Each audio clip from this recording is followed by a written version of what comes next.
Okay, simple harmonic motion then is what this is about, this oscillation. And we consider something oscillating, so starting here and moving around in an anti-clockwise direction. We've talked about this sort of thing before.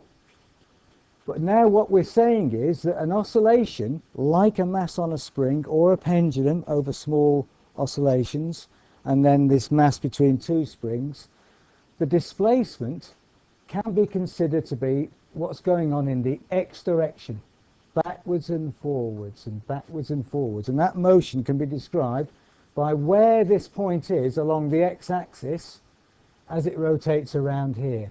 So at this point, how far along the x-axis has it gone? At this point, how far along the x-axis has it gone? And you can see that this point is going to be moving through the rest position to there and then back again. And if instead of just considering it moving like that, I also considered it moving with time, so I projected time down here, you would see that sine wave. And if I just go back to this again, you can see that here.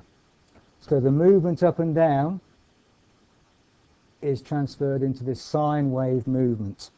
And that sine wave movement, that sine wave, is exactly what you get to repeat if you look at what's going along in the x direction in here as this thing rotates around.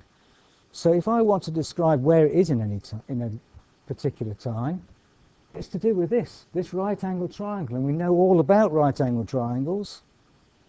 If this is the hypotenuse r, so that's the amplitude effectively of the wave, then the x direction is given by the cosine of theta. Cosine is the adjacent side. This is the adjacent to the angle, so it's to do with the adjacent. Adjacent over hypotenuse equals the cosine of the theta, or x equals r cos theta.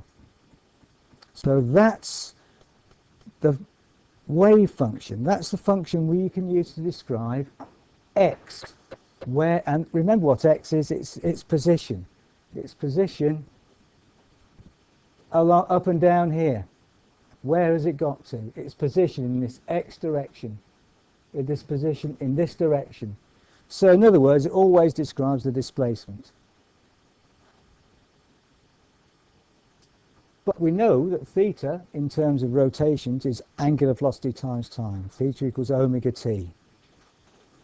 And we also know that omega equals 2 pi f. So we can come up with a relationship between these two, between the time and x. That's what we're after, a relationship between the time and x. And we're going to talk about how can we get velocity from that, and how can we get acceleration from that.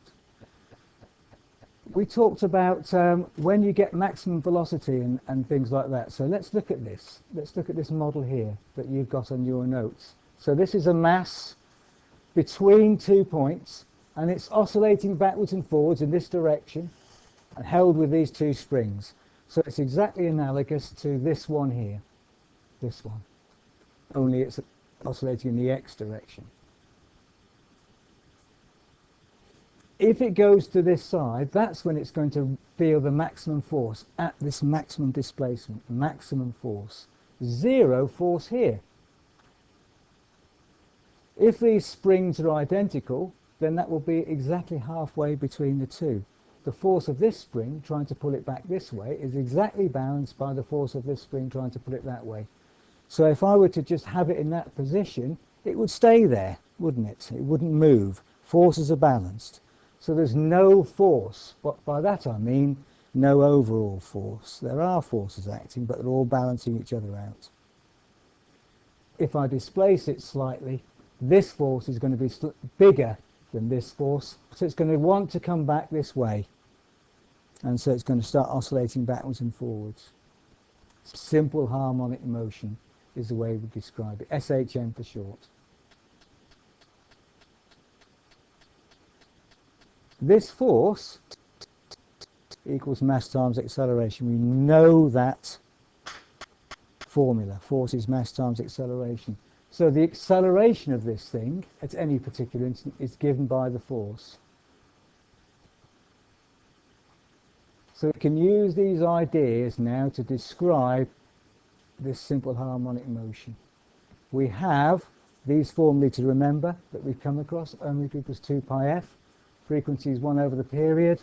We're going to use those too, and we're also going to use these ideas. When we talked about this thing moving, think about this mass spring system here. When is the velocity maximum? As it passes through the 0 position here. That's when it's got the maximum velocity. When is the acceleration or the force greatest on this system, on the pendulum or on the spring mass system? When are the forces going to be the greatest? Under 5,000? Right, good. At the ends, that's when it's going to feel the greatest restoring force at this point here at the end, trying to pull it back that way.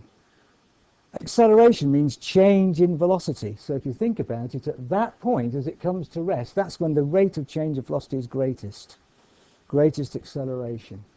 And if we relate that to this, greatest acceleration is here, at the peaks, here and here. Greatest acceleration, here, greatest acceleration. As it passes through the central position, 0 acceleration, maximum velocity. And these are going to turn out to be key things, because in lots of problems associated with simple harmonic motion, we're interested in when is the velocity maximum? When is the velocity 0? When is the acceleration maximum? And so you're going to be asked to calculate those things. So relate it to this. When is the maximum velocity a maximum? Here, as it goes through 0. When is the velocity 0? Here, at the top, here, or here, or here. Oops. That's when the velocity is 0. When is the acceleration a maximum? Here, here, here. And when is the acceleration 0? Here, or here, as it passes through 0 position.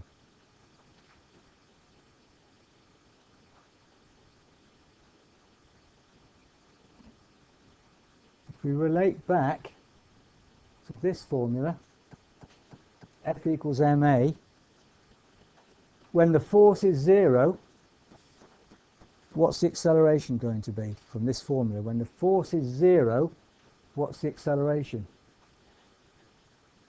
0. When the force is 0, here, as it passes through the central position, when the two forces are balancing out, i.e. the overall force is 0, 0 acceleration, 0 acceleration. So maximum velocity. So have those things in mind to do with this sine wave. So what we can do is we're going to come up, we've got a function now that describes x, the displacement, in terms of time. It's this key formula. But now on top of that we can think about, well, when is the acceleration and the velocity 0 or maximum? So we need to develop some more formulae to do with that. So that's what I want to do now.